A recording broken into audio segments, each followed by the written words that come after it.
Mireille Dumas, à retrouver dès ce soir sur France 3 dans un documentaire qui lui rend hommage, a découvert la Corse dans les années 1970 avant d'y acheter une maison avec son mari Dominique.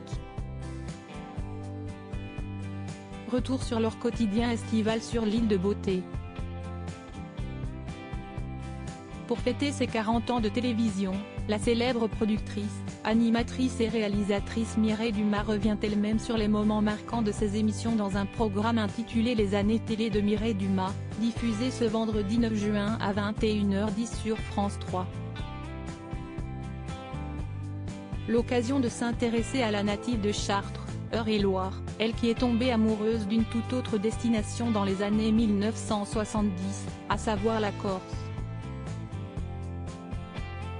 Il n'était plus qu'une question de temps avant qu'elle ne casse la tirelire pour y acheter une maison.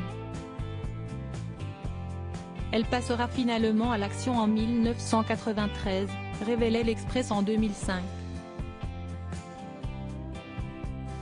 Depuis, elle vit un véritable bonheur dans son havre de paix situé au sud de l'île de Beauté. Tous les ans, en juillet, sitôt sa saison cathodique achevée, Mireille Dumas s'envole pour Ajaccio, d'où elle rejoint sa maison de Porto, Corse du Sud. Une ancienne bergerie cramponnée à un piton rocheux, qu'elle acheta il y a une douzaine d'années avec son mari et réalisateur de télévision, Dominique Colonna, originaire de la région. Chaque été, si est-il le même rythme. Je passe les 3 premiers jours au téléphone avec Paris, puis le virus de la Corse me reprend et je deviens injoignable pendant 6 semaines, confiait Mireille d'Arc pour le magazine.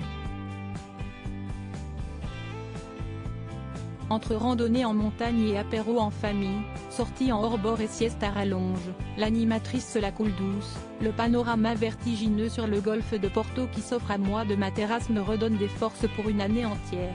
Celle qui n'a jamais désiré avoir d'enfants s'intéresse également à la dégustation de produits locaux, à commencer par le miel.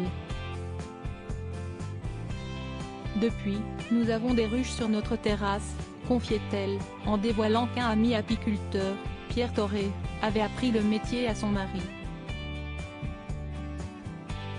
À noter que si à l'époque de cette interview pour l'Express, elle se rendait en Corse chaque fin de juillet, une fois la saison télé en pause, nul ne doute qu'elle s'y rend désormais quand elle le veut puisqu'elle est à la retraite.